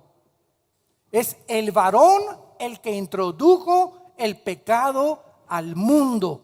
Así también muchos serán constituidos por la obediencia de uno, los justos. Cuando Adán pecó, entonces toda la raza humana recibió una infección hereditaria. Y así como heredamos las características físicas en el ADN que traemos en cada una de nuestras células de nuestros tatarabuelos, y así como también heredamos características emocionales, es igual de berrinchuda que su abuela, es igual de enojón que su papá, es igual de tonta que la mamá, es igual de burro que el papá, etcétera, etcétera. La Biblia, al descubrirnos que somos espíritu, forzosamente teníamos que haber heredado características espirituales. Y aquello que Marx llamó la lucha de clases, y Shakespeare el defecto trágico, el doctor Sigmund Freud el medio ambiente y la sexualidad infantil. Y así hemos los hombres como tú y como yo, hombres y no dioses, hombres tratando de, ¿qué le pasa al ser humano? ¿Qué gobierno será mejor, el democrático, socialista, comunista, monarquía? Nos encontramos en un mundo confundido, política, religiosa, filosóficamente. Todos los sistemas e ideologías se están derrumbando ante nuestros ojos. Y no nos queda más que la verdad encontrada, porque los cielos pasarán, pero las palabras de este libro permanecerán. Han pasado 2000 años, damas y caballeros. Un solo error no se ha podido encontrar en la Biblia, ni geográfico, ni histórico, ni científico. La arqueología, la antropología, la ciencia corrobora, y la Biblia tenía razón. Y la experiencia humana que vivimos todos los días nos muestra el poder de la Biblia, de la palabra de Dios. Entonces, si heredamos espiritualmente una herencia, ¿cuál fue? Que los hombres no han podido descubrir. La Biblia usa una palabra para decirnos cuál es la infección con la que tú y yo nacimos, que venimos acarreando genéticamente desde Adán, y se llama pecado. Ahora vean la relación de la genética con lo que les estoy diciendo. La mujer tiene cromosomas XX. Es el cromosoma Y el que determina el género masculino. Todos los hombres que me escuchan y yo, su servidor, cuando nacimos es porque el cromosoma Y, no el X, el Y de mi papá fertilizó el óvulo de mi mamá, que son con 2X, y entonces se juntaron las 2X de mi mamá con la Y de mi papá y nacimos varón. Biológicamente, el ADN determina el género masculino o femenino. Esto es muy interesante porque por esta es la razón, ¿verdad? Porque el pecado entró por un hombre, por lo tanto, si el pecado entró por un hombre, es porque el cromosoma Y venía infectado. Lo que determina el género masculino venía infectado. Y esta es la razón. Si el pecado entró por un hombre, el pecado tenía que ser pagado por un hombre también. Esta es la razón por la cual Dios no envió a su unigénita hija. Dios envió a su unigénito hijo para salvar la humanidad, a su hijo del pecado. Y lo interesante acerca del cromosoma Y es que solo puede provenir del padre. El cromosoma Y nunca vendrá de la mamá. Y lo podemos trazar, como dijimos, desde Adán, porque fue el primer hombre en recibir el cromosoma de Dios para determinar el género masculino. Para que la raza humana fuera salvada, tenía que haber un cromosoma Y, porque tenía que ser un hombre, no una mujer, la que moría en una cruz. Y ese hombre no podría traer el cromosoma Y infectado por la herencia del pecado. Tenía que ser un cromosoma Y no contaminado, y solo Dios lo podía implantar en el óvulo de María. María, José no va a meterse contigo. Porque si lo quiero mucho, no importa lo que lo quieras. Si José tiene relaciones con María, el Hijo de Dios hubiera nacido como tú y como yo, en pecado hemos nacido, y en pecado nos concibió nuestra madre. Salmo 51. Hemos nacido en pecado. Es la condición del ser humano, en contra de las leyes de Dios e infectados genéticamente. Ahora entendemos por qué José no podía tener relaciones con María. La genética descubierta en el siglo XX y corroborada por la ciencia nos comprueba que la Biblia tenía razón desde el principio del Génesis, cuando Dios establece las leyes inexorables de la ciencia. Ateos que me escuchan, ¿quieren más pruebas? ¿O eres tan ciego que teniendo las evidencias y le dices no es cierto, no es blanco, es negro, no hay ningún problema? Tu problema no es falta de luz, es porque has decidido no creer en Dios jamás. No importa que se te aparezca alguien de entre los muertos. El problema es el corazón del hombre, la dureza del corazón. Y casi siempre, en el 80% de las gentes que rechazan la Biblia y rechazan a Cristo, estén seguros de algo: en sus vidas hay problemas de moral. Hace algún tiempo tuve una cruzada en la Plaza de Toros de Villahermosa, Tabasco. Y me acuerdo que al acabar la cruzada se acercaron 3 muchachas y me dijeron: oiga, señor Alducin, fíjese que tenemos aquí una muchachita como de 17, 18 años de edad, y dice que todo lo que usted dijo eran puras burradas, que ella no, porque prediqué sobre el infierno en esa noche. Y me dice: ella no cree en el infierno. Entonces le pregunté a la muchacha: oye, ¿no crees en el infierno? Y le dije: no. Me dice: no creo en el infierno. Le dije: mira, yo te di evidencias muy grandes de que Cristo habló más del infierno que del cielo. Cristo mencionó más veces el infierno que el cielo. Y ¿sabes qué? Le contesté a la muchacha: creo que tu problema no es intelectual ni falta de evidencias. Tú tienes un problema moral. Y me contestan sus amigas: sí, es cierto, señor Alducin, tiene 3 amantes. No es de que no puedan creer, es que no les conviene creer. No te conviene creer, porque el Dios de la Biblia destruye tu independencia, autonomía, y nos derriba al suelo y nos dice que le sirvamos con todo el alma y con todo el corazón. Pero nosotros decimos: no, déjame vivir mi vida. Yo quiero estar como estoy, quiero pecar. Me gusta el pecado, me gusta la homosexualidad, me gusta el lesbianismo, me gusta robar, me gusta transar. El que no tranza no avanza. Y estas cosas son las que nos impiden que Jesús entre a nuestra vida.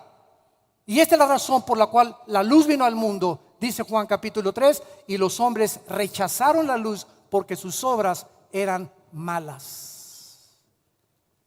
Los fariseos en Juan capítulo 11, escuchen esto: los fariseos, el día que Cristo hizo el milagro más grande de todo su ministerio, resucitar a Lázaro, que tenía 3 días hediendo ya, hedía, la sangre ya estaba descompuesta, ahí estaba Lázaro en su tumba, su espíritu ya había salido de él, la carne descomponiéndose, ya estaba morado, blanco, etcétera, etcétera. Y cuando oye la voz que le dice: Lázaro, ven fuera, el espíritu entra al cuerpo de Lázaro.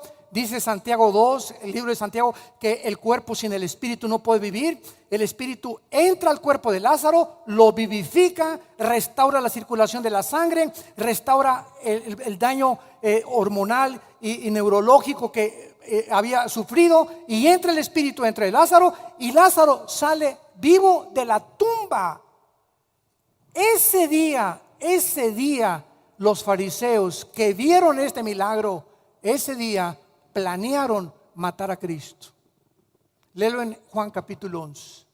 El mismo día del milagro más grande planean matar a Cristo. Es mentira que los milagros produzcan fe o que los milagros cambien la vida o alteren a una persona. ¿Por cuánto tiempo? Un milagro. Y sí, y vi esto, y se levantó de la silla de ruedas. Te dura 3 o 4 días. Lo que nos cambia es la semilla, el esperma incorruptible de la palabra de Dios. El poder se encuentra en la palabra de Dios. La fe es por el oír, no por ver. Escucha muy bien, es por el oír, no es por la vista. No caminamos por vista, caminamos por fe. Pero se acostumbra ahora la cristiandad a que vean milagros y milagros, y que lo sobrenatural, y así está el mundo nada más. Queremos, ¿verdad? Algo que nos pueda agitar y nos pueda levantar y nos pueda levantar. Queremos algo que trascienda algo. Quiero sentir al Espíritu Santo, me quiero comenzar a temblar así para sentir que el Espíritu Santo, o que alguien me tumbe al suelo. ¿Por qué buscamos eso? Simplemente porque no entendemos qué cosa es el poder de Dios, que se encuentra en la Biblia, en la palabra de Dios.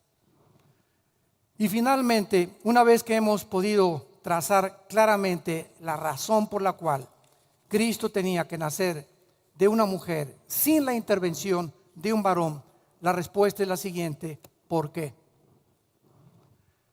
Bueno, tú y yo hemos pecado, y el que moría en la cruz no podía ser un ángel. El que moría en la cruz no podía ser San Clodomiro, no podía ser Abraham, no podía ser un papa, no podía ser un cardenal, no podía ser una mujer, no podía ser nadie. Si vas al libro de Apocalipsis, capítulo 5, Juan se encuentra en el cielo viendo todo lo que va a pasar en la humanidad y encuentra a Juan que no hay nadie en los cielos, en la tierra y debajo de la tierra, porque en el centro de la tierra, escuchen esto, en el centro de la tierra hay 3 prisiones de Dios. En una están todos los espíritus, tal vez de tus tatarabuelos o abuelos que murieron sin Cristo. Ahí están en el centro de la tierra, que se llama el infierno. En otro están el abismo, que se encuentran los demonios.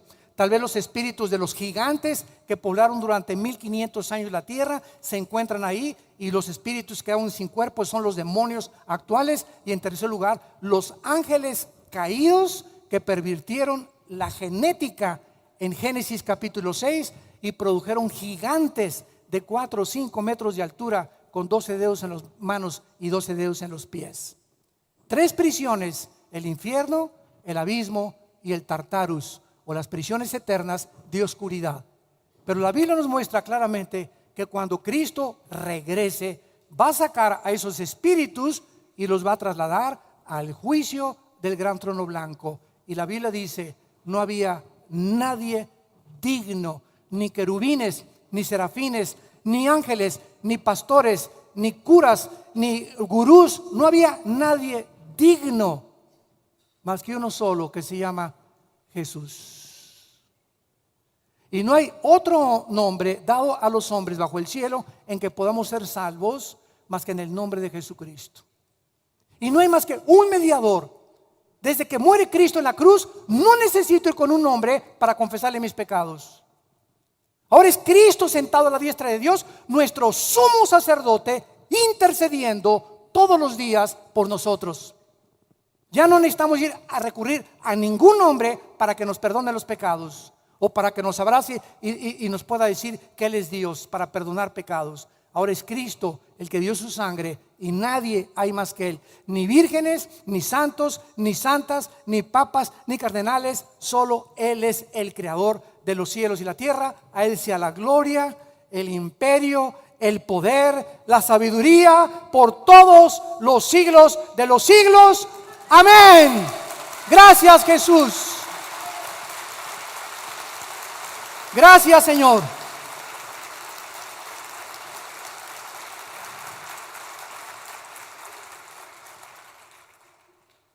Ese hombre que muere en la cruz, a los 3 días se levanta de los muertos.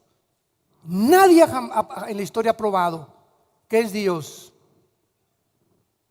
para poder vencer la muerte más que Jesucristo. Y fue la resurrección de Cristo, señores historiadores que nos visitan y sociólogos, fue la resurrección de Cristo lo que cambió y transformó el imperio más grande de toda la historia, el Imperio Romano. Convirtió completamente el Imperio Romano. Constantino, el último emperador, 350 después de Jesucristo, ve una luz en el cielo que dice: por este signo vencerás. Constantino dice que se convierte al cristianismo y ordena que ya no se echen a los cristianos a los leones, que ya no se echen al Coliseo Romano, y ordena que la religión del Imperio Romano sea el cristianismo.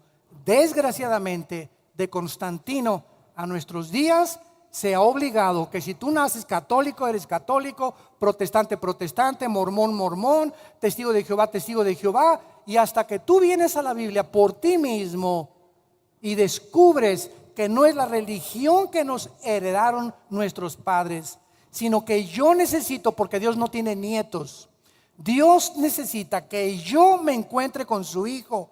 Aunque mi mamá sea la monja y mi tío sea el cardenal y sea yo sobrino del papa, yo y tú necesitamos un encuentro personal con el Hijo de Dios.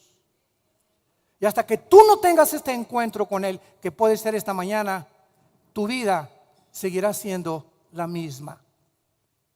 Seguirás de botella en botella, de droga en droga, de filosofía en filosofía, de cine en cine, de mujer en mujer, de negocio en negocio, siempre buscando y sin encontrar.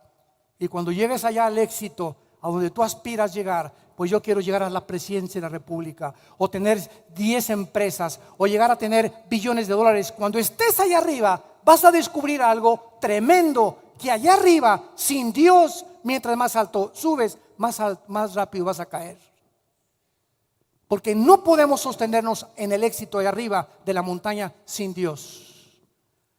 ¿Por qué? Porque el poder descompone a los seres humanos. El dinero nos descompone. El orgullo, la altivez, el aplauso, el reconocimiento que se recibe descompone al ser humano. Artistas, deportistas, políticos y la persona que tú me quieras mencionar. No fuimos creados para eso. Por eso dice la Biblia: híncate solo delante de Jesús. Adora solo a Jesús. Nunca adores su nombre. Nunca te hinques delante de un hombre. Adora a Dios, porque Él es el único digno y el que puede en esta mañana perdonar tus pecados. No quisieran muchos de ustedes, los que nos escuchan a través de la televisión, venir a la cruz. Yo no te pido en esta mañana que vengas a ninguna religión. Te pido que vengas a una cruz, en el monte Moriah, el mismo monte donde Abraham iba a sacrificar a Isaac. En ese monte Abraham dijo: Jehová Jireh, Dios proveerá. Y 4000 años después, en el mismo monte, Dios nos proveyó a su Hijo Jesucristo. En el mismo lugar donde Abraham iba a sacrificar a su hijo, Dios provee la respuesta y la medicina para la infección con la cual nacimos, que se llama pecado. Les pido por unos instantes que inclinen su cabeza. Y así, con tu rostro inclinado, Jesús dijo: yo soy el camino, yo soy la verdad, yo soy la vida.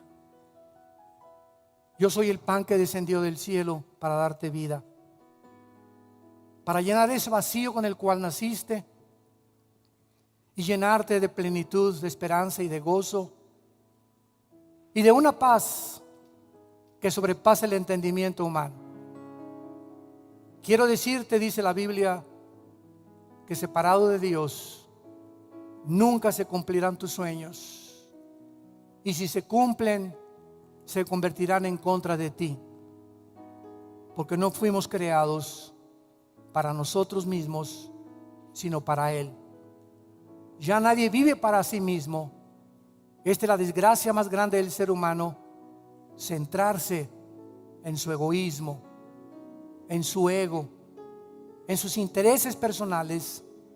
Y al venir a Cristo descubrimos que la felicidad, la verdadera felicidad, se encuentra en vivir para los demás, en servir a los demás, en ser siervo de los demás, como lo hizo Él al venir a servirnos, despojarse a sí mismo, tomar la forma de un siervo semejante a nosotros.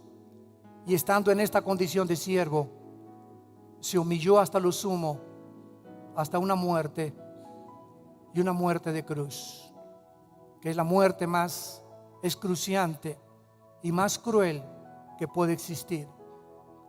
Porque de tal manera, dice la Biblia, te ama Dios, que ha dado a su Hijo, para que si tú en esta mañana vienes a Él y te arrepientes de tus pecados y estás dispuesto a darte una vuelta de 180 grados en tu vida y comenzar a seguir a Jesús, Dios te mostrará su poder para que te mantengas en ese camino, para que hagas su voluntad y para que vayamos al mundo a llevar este glorioso mensaje de las buenas noticias de que Dios estaba en Cristo, no tomándonos en cuenta nuestros pecados. ¿Qué tengo que hacer?, me preguntarás. Dile estas palabras con todo tu corazón: Señor mío y Dios mío, he pecado contra ti. Me arrepiento de mi vida con todo mi corazón. Creo que en esa cruz tu Hijo Jesucristo derramó la última gota de su sangre para que yo pudiera en este instante ser sanado de mi enfermedad espiritual con la cual nací. Creo que a los 3 días salió de la tumba para mostrarme que si Él resucitó, yo voy a volver a vivir con Él. Y esta esperanza yo no la tenía, mas ahora la tengo. Y te bendigo, Señor Jesús. Bendito Hijo de Dios, por haber muerto en mi lugar y pagar una cuenta de pecado que yo nunca hubiera podido pagar con mis buenas obras. Entra a mi corazón, Jesús, en este instante como mi Señor y mi Salvador. Te lo pido en tu nombre, precioso y eterno. Amén. Gracias a Dios por este libro. Gracias a Dios. Gracias a Dios por la Biblia.